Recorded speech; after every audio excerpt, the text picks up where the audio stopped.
La espada de Al-Ándalus, Almanzor el Victorioso. Laura Bariani, investigadora de la Universidad Complutense de Madrid.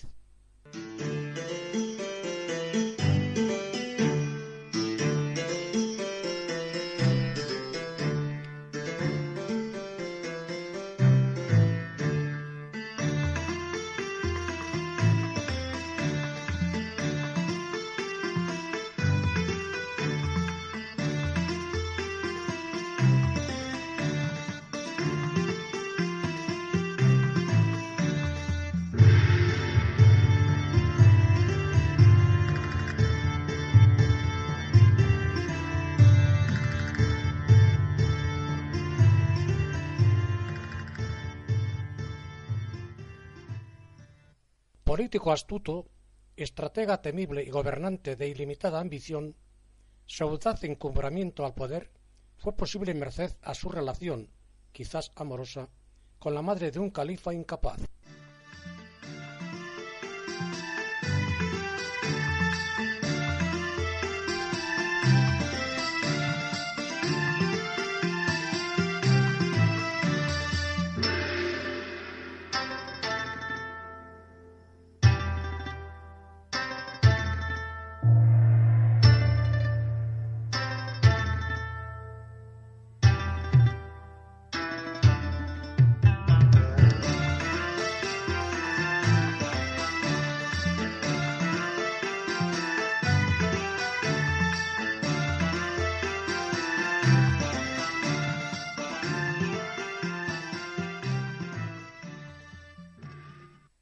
Fue la pesadilla de los soldados cristianos que intentaban contener el avance hacia el norte de los ejércitos andalusíes.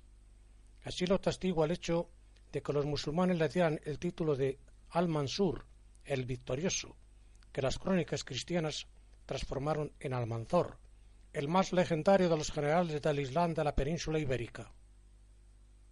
Bajo su mano de hierro, las expediciones militares del califato cordobés llegaron hasta Barcelona, Pamplona, León o la mismísima Santiago de Compostela, emblema del orbe cristiano.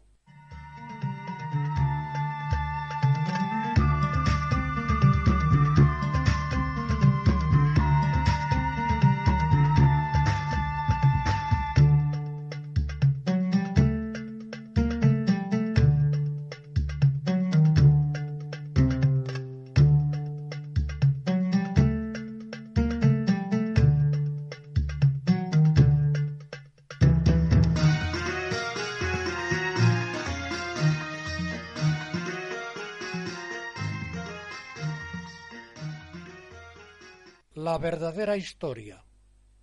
Esta figura militar invencible, que dio gran predicamento entre los andalusíes, lo que aprovechó para establecer un gobierno cada vez más concentrado en su persona. Su vida, llena de intrigas cortesanas, políticas y militares, lo tuvo todo para convertirse en una leyenda, y eso es lo que sucedió. Pero, ¿quién fue en verdad Almanzor? Los poetas de su propia corte cantaban su antiguo e ilustre linaje árabe, así como el papel supuestamente glorioso que sus antepasados, los amaríes, habrían desempeñado en la historia de Al-Ándalus, esto es, del Islam peninsular.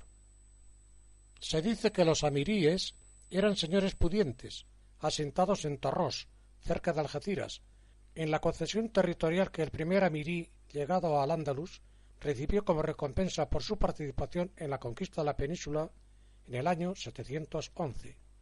No obstante, según otros testimonios, cuando Muhammad ibn Abi Amir, tal era el verdadero nombre de Almanzor, vio la luz en Tarrós en torno al 939, se consideraba a los amiríes de condición humilde. En su juventud, Almanzor se mudó a Córdoba para estudiar como cadí, juez. Estaba en la treintena cuando entró a formar parte de la administración del califa Alacán II, quien le encargó algunas misiones en el Magreb. Almanzor aprovechó la ocasión para establecer fructíferas relaciones con jeques bereberes y con personalidades del ejército omeya, como el general supremo Galif. Pero el momento clave de su escalada al poder fue su nombramiento como administrador del príncipe heredero Hisán y de la madre de este, Sub. Favorita durante muchos años del califa Alacán, Sub se proponía utilizar todos los medios disponibles para que su hijo fuera el heredero del trono y pudiera mantenerse en él. Para conseguir sus propósitos, necesitaba a una persona de su confianza que la conectase desde el harén con el ámbito de las decisiones políticas. Almanzor se convirtió así en su brazo derecho y en el valedor de las aspiraciones de Ihsán, situación que aprovechó para empezar su andadura hacia el poder.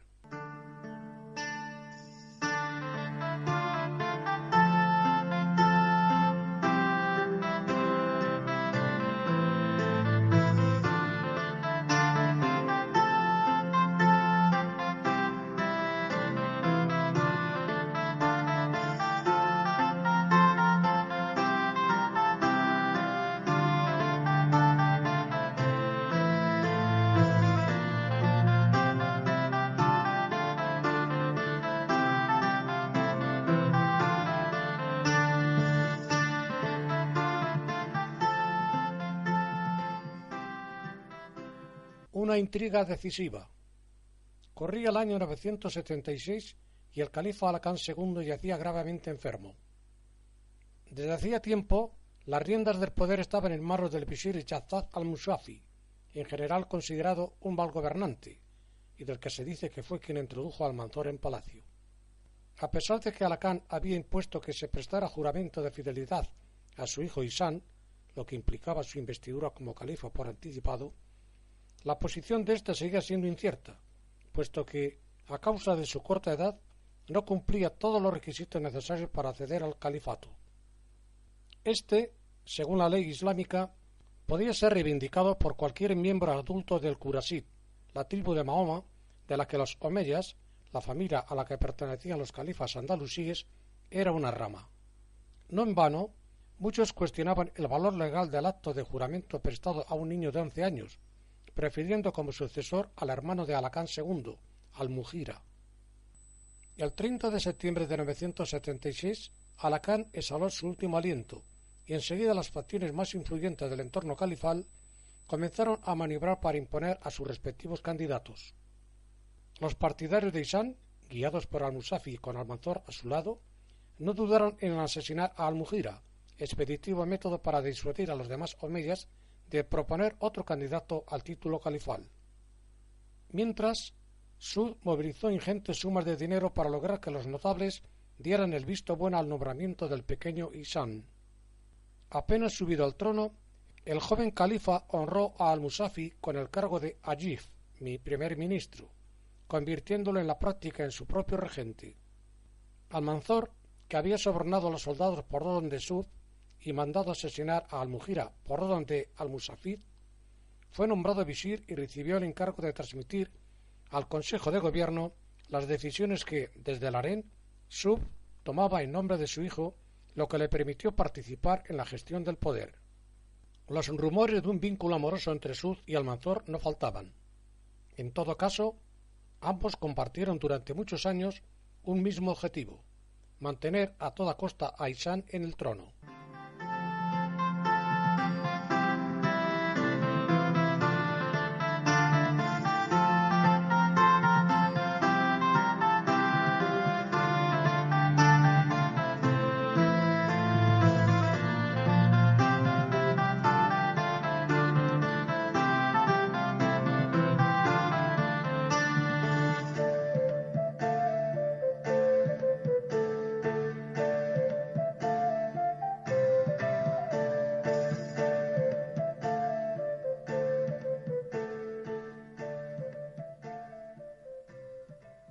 Más que un visir.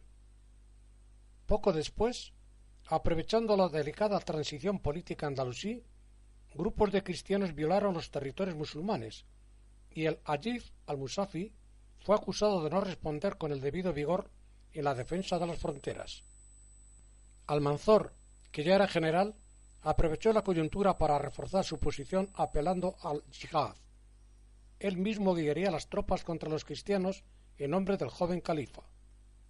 A pesar de su escasa relevancia estratégica, aquella campaña consolidó la figura de Almanzor.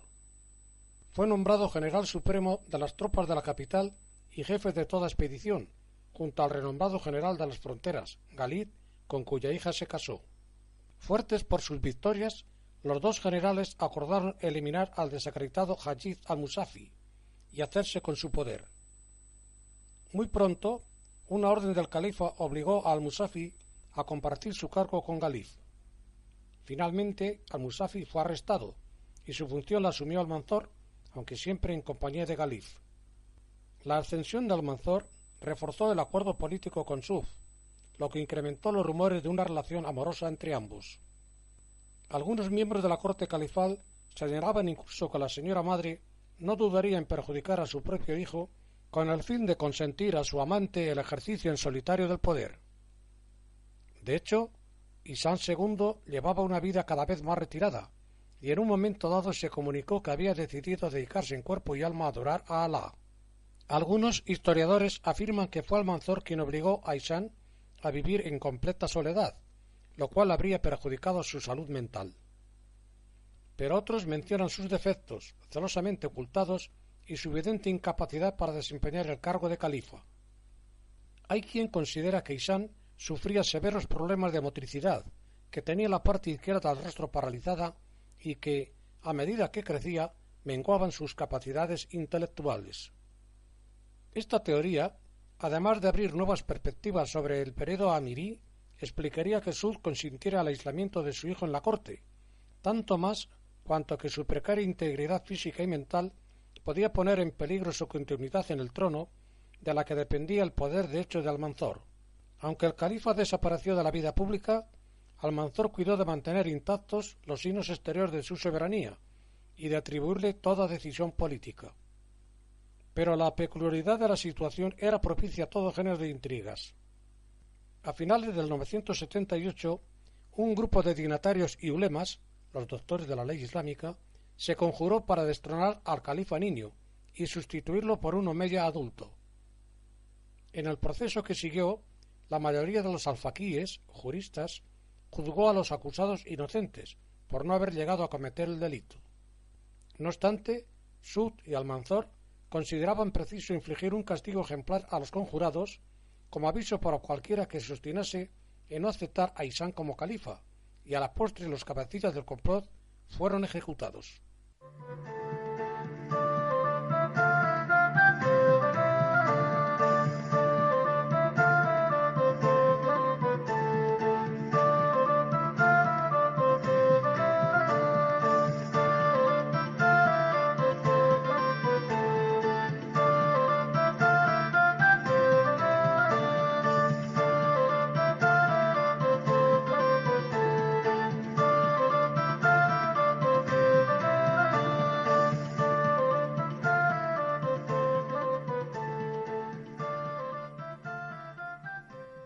Almanzor se protege.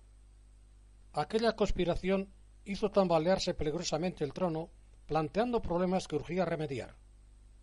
La implicación en el complot de algunos ulemas y la posición adoptada por parte de los alfaquíes reflejó claramente el rechazo que estos sentían hacia la forma de gobierno que se estaba afianzando en Al-Ándalus.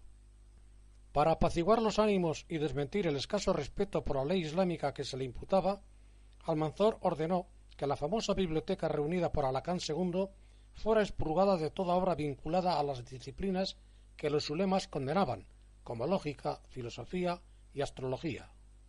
Además, puesto que la amenaza de que un omeya se adueñara del califato seguía latente, Almanzor maniobró para cerrar el paso al mayor número posible de parientes de Ihsán II. Pero, a pesar de los esfuerzos para ocultar los defectos del califa, era cada vez más evidente que éste siempre necesitaría a alguien que gobernase en su nombre. De todo ello salía reforzada la posición de Almanzor, pero al mismo tiempo la volvía en blanco visible de todas las intrigas. Cada vez más preocupado por su propia seguridad, decidió construir, lejos de las intrigas del alcázar califal, su propia ciudad-palacio, Al-Madina al-Zahara, la ciudad resplandeciente, a la que poco a poco transfirió toda la actividad de gobierno. Paralelamente, se libró de manera inflexible de todos aquellos que se le oponían por ambicionar su puesto. Entre ellos cayó su propio hijo mayor, Abd Alá, al que mandó ejecutar. Por último, y a fin de contar con tropas cuya fidelidad estuviera fuera de toda duda, se rodeó de bereberos emigrados recientemente a la península y que, por no estar directamente implicados en los juegos políticos de Al-Ándalus, le resultaron de gran utilidad. Los contactos establecidos antaño en el Magreb se revelaban así muy útiles para el Hajib.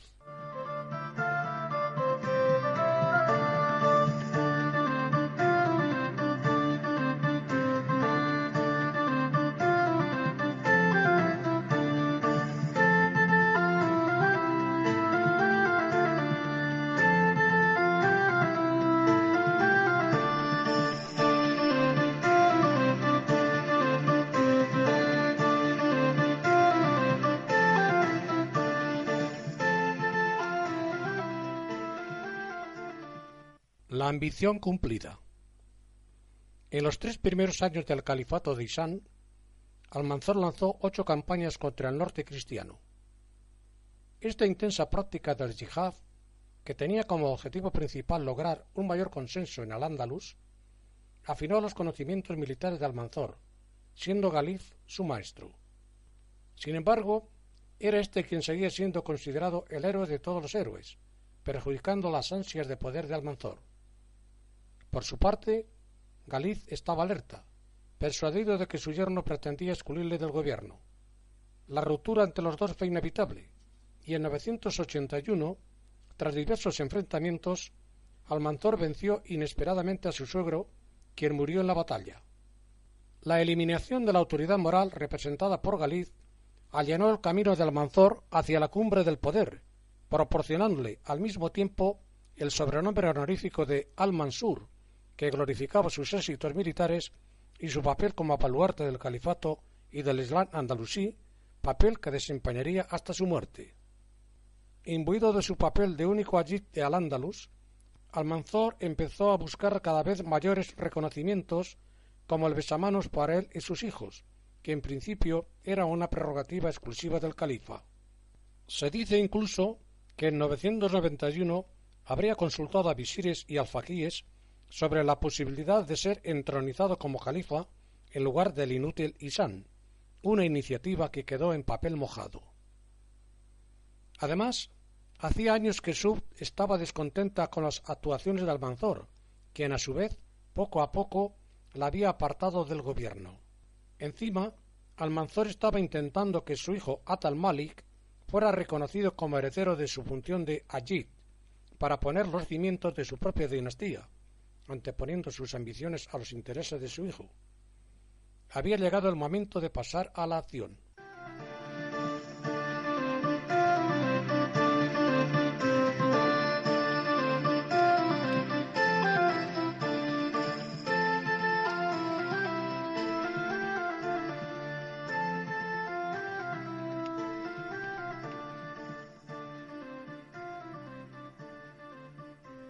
La conspiración. En 996, en un intento de poner coto al desbordado personalismo de Almanzor, Subh urdió una conspiración para derrocar el régimen amirí, apoyado por el entorno califal y por los adversarios de Almanzor que querían convertirse en los nuevos tutores del califa. Fue una crisis muy grave, que convulsionó al Andalus durante mucho tiempo. Pero Almanzor la superó y en 997 reafirmó su grandeza y autoridad con una de sus campañas más célebres, la toma y el saqueo de Santiago de Compostela, una de las mayores afrentas infligidas a la cristiandad por los soldados del Islam. Poco después, con su poder acrecentado, Almanzor se reconcilió con Hisán, a quien se renovó el juramento de fidelidad, aunque bajo la condición de que delegara oficialmente todo el poder en Almanzor. Este acuerdo selló la derrota definitiva de Subh, quien murió poco después. Desde entonces nada turbó el peculiar equilibrio que se había establecido en la gestión del poder andalusí.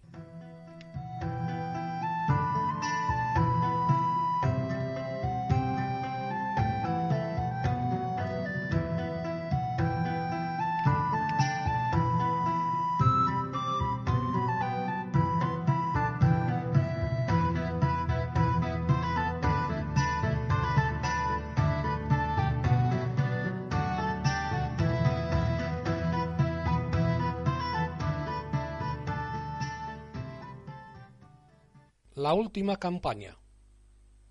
Almanzor había superado los 60 años y su salud acusaba lo que para aquellos tiempos era ya una edad avanzada.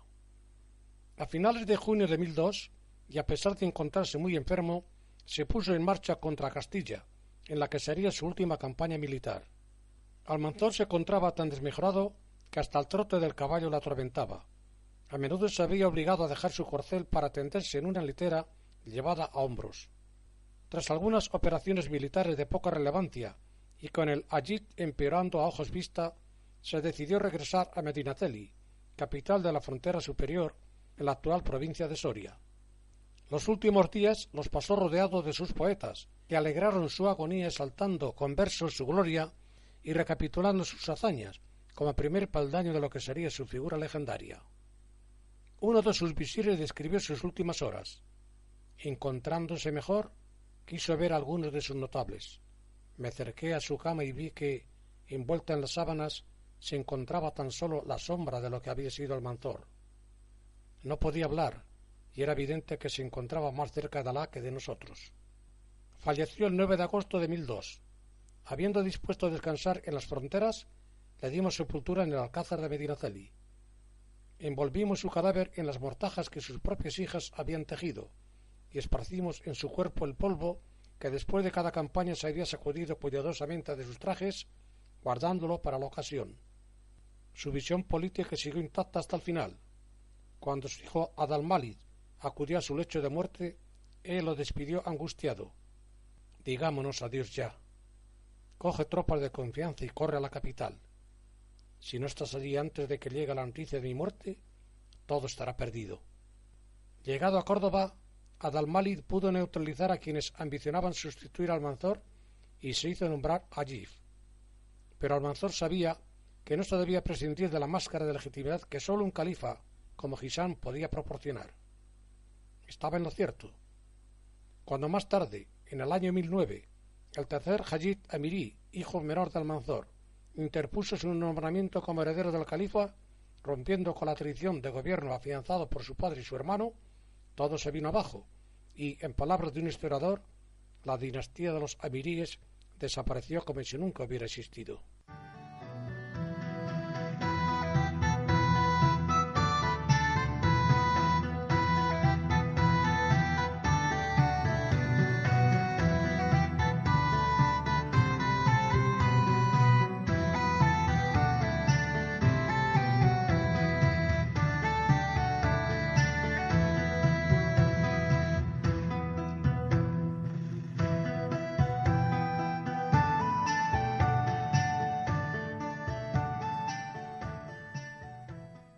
Un califa poco despierto. Cuenta el historiador Al-Ijari que cuanto más crecía el califa Hisán, tanto más perdía sus capacidades intelectuales, hasta el punto de que quienes lo observaban no dudaban de que su apariencia humana escondía el alma de un asno, como se desprende de la siguiente anécdota. Un día, un personaje de la corte muestra al califa una valiosa mula a la que se le ha cerrado la vulva por temor a que contraiga parásitos, y el califa ordena que 2 guardias vigilen las partes pudentas del animal, para evitar que eso suceda. Cuando el cortesano relata lo acaecido a Almanzor, éste exclama: un califa como él nunca perjudicará a sus súbditos, puesto que siempre necesitará que alguien gobierne en su nombre.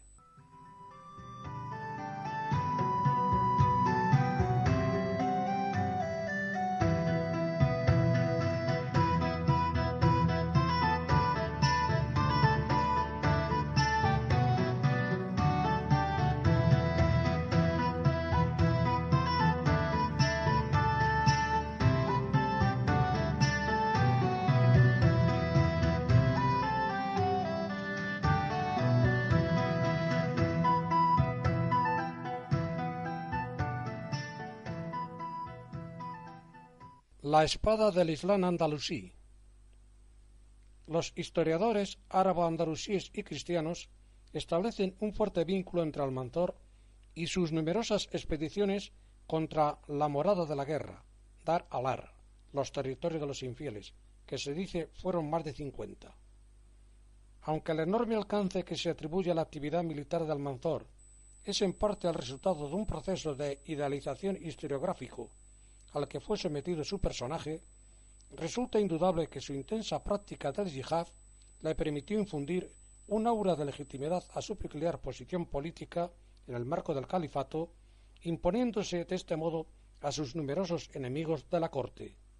Sus continuos triunfos le procuraban el consenso que precisaba entre los suyos, confirmando que Alá le había otorgado el poder de hecho para, con ello, vengar al Islam por su mano. Tanto es así que, según algunas fuentes, Almanzor diría: «Yo soy únicamente un instrumento en manos de Alá, un instrumento que actúa según su divina voluntad». La potente connotación militar de sus sobrenombres honoríficos pone igualmente de manifiesto la importancia que el yihad tuvo en su ejercicio de la política. Almanzor se le llamó la espada del poder, sobreentiéndase de los omeyas, y el victorioso, y ya no el victorioso por gracia de Dios, siendo los sobrenombres teóforos en el siglo X una prerrogativa del califa.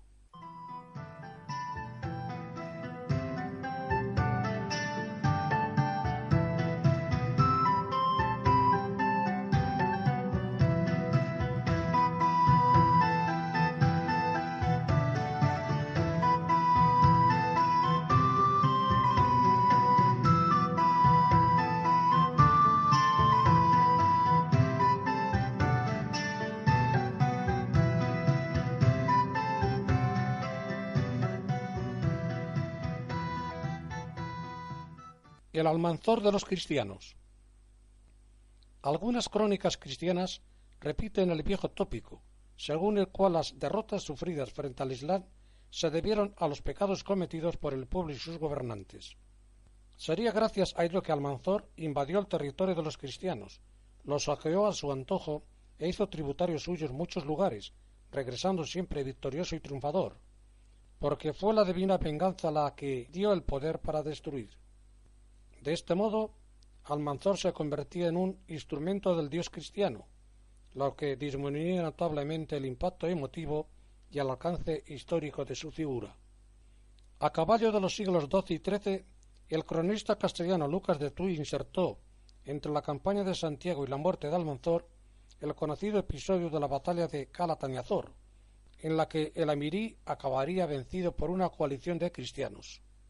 Se cuenta que en Calatañazor perdió Almanzor el tambor. Se cuenta que en Catalañazor perdió Almanzor el atambor, que es su alegría. Tanto es así que por la vergüenza se dejó morir de hambre. A pesar de los innegables anacronismos que pueblan este relato, como los nombres de los reyes participantes, lo que resulta importante es que después de Lucas de Tuy, la mayoría de los cronistas cristianos convirtió la leyenda del Catalañazor en un hecho histórico. ¿Por qué? Sin duda porque lo principal para los cristianos era que el que siempre había vencido concluyera su carrera bélica con la humillación de la derrota, obra además de príncipes cristianos que, olvidadas sus antiguas rencillas, habían hecho frente común, siendo sepultado en el infierno por el demonio que lo había poseído durante toda su vida.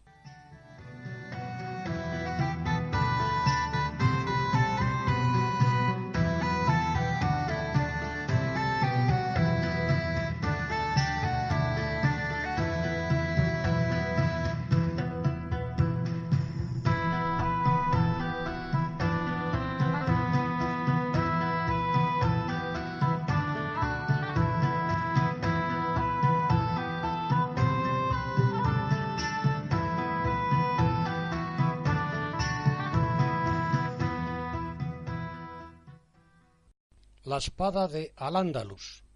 Almanzor el victorioso. Laura Bariani, investigadora de la Universidad Complutense de Madrid.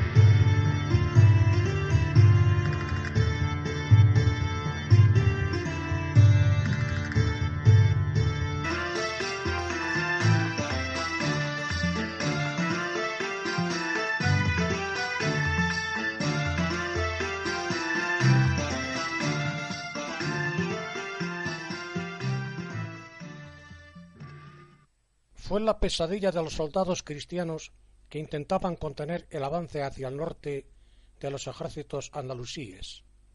Así lo testigua el hecho de que los musulmanes le dieran el título de Al-Mansur, el victorioso, que las crónicas cristianas transformaron en Almanzor, el más legendario de los generales del Islam de la península ibérica. Bajo su mano de hierro, las expediciones militares del califato cordobés llegaron hasta Barcelona, Pamplona, León.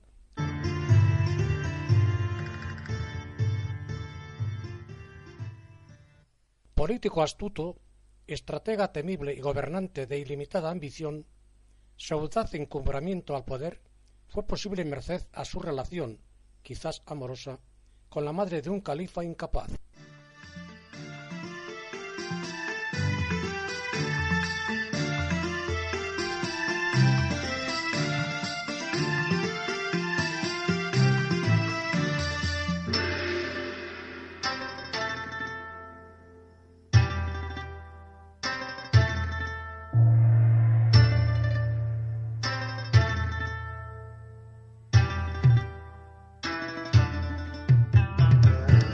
O la mismísima Santiago de Compostela, emblema del orbe cristiano.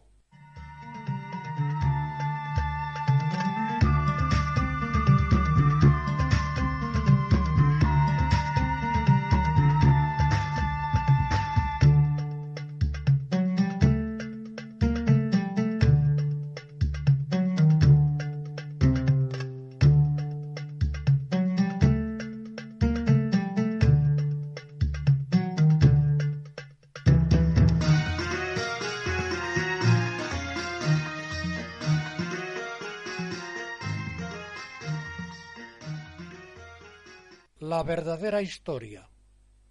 Esta figura militar invencible, que dio gran predicamento entre los andalusíes, lo que aprovechó para establecer un gobierno cada vez más concentrado en su persona. Su vida, llena de intrigas cortesanas, políticas y militares, lo tuvo todo para convertirse en una leyenda, y eso es lo que sucedió. Pero, ¿quién fue en verdad Almanzor?